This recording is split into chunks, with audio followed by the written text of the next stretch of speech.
Halo sahabat Merdeka, berjumpa dengan saya Lulu Handayani dalam Top News Selasa 30 April 2024. Berita pertama, Menteri Keuangan Sri Mulyani menegur anak buahnya di Bea Cukai. Selanjutnya, Presiden terpilih Prabowo Subianto mengakui peran Presiden Jokowi dalam mempersiapkan dirinya sebagai presiden. Menteri Keuangan Sri Mulyani belak-belakan kasus barang impor dikenakan pajak tinggi. Kabar ini viral membuat Sri Mulyani turun tangan hingga menegur anak buahnya di Direktorat Jenderal Bea dan Cukai.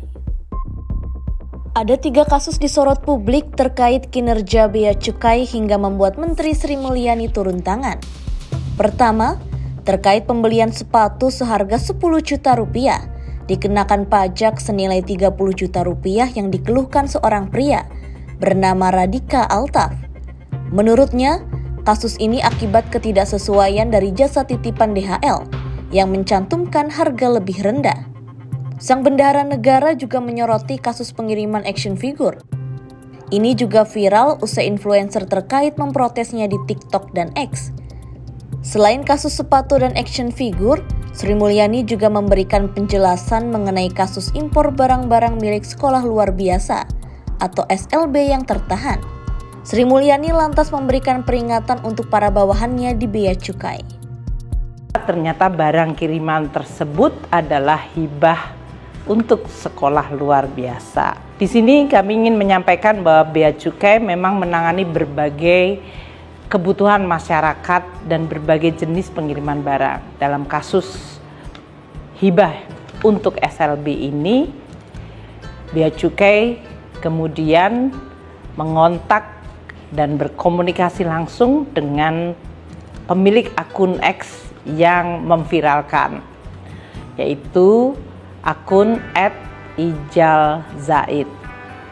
Dan saat ini ada komunikasi dan respon yang baik. Saya telah meminta kepada Bea Cukai untuk segera menyelesaikan masalah ini, termasuk kebutuhan di dalam kelengkapan dokumentasi dan juga perlakuan bea masuk yang bisa dikecualikan untuk barang hibah, apalagi untuk keperluan sekolah luar biasa.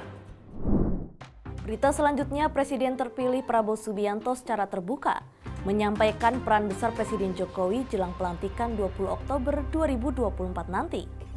Prabowo mengaku telah dipersiapkan Joko Widodo dengan matang sebelum resmi menjalani tugas berat sebagai presiden.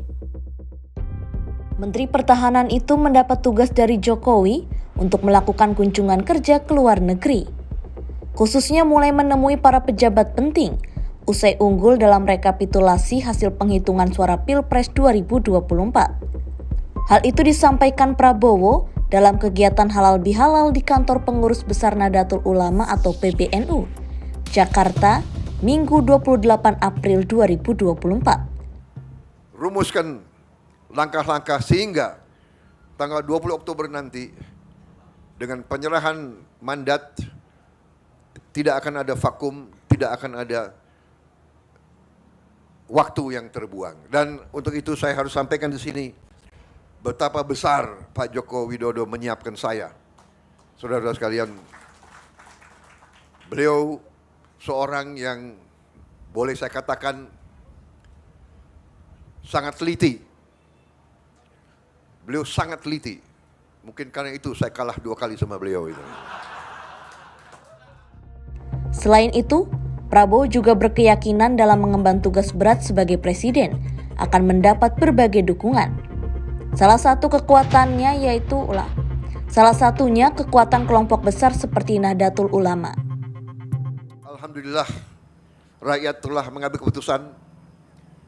Rakyat telah memberi mandatnya kepada Prabowo dan Gibran, tapi kami hanya tokoh. Tidak mungkin hanya 2 orang yang akan selesaikan masalah bangsa. Kami maju dengan kesadaran bahwa kami didukung oleh suatu kumpulan tokoh, kumpulan kekuatan yang sangat besar. Kami merasa itu dan kami membutuhkan itu. Di antaranya adalah kekuatan Nahdlatul Ulama. Demikian informasi kali ini bersama saya, Lulu Handayani. Simak berita lainnya hanya di merdeka.com.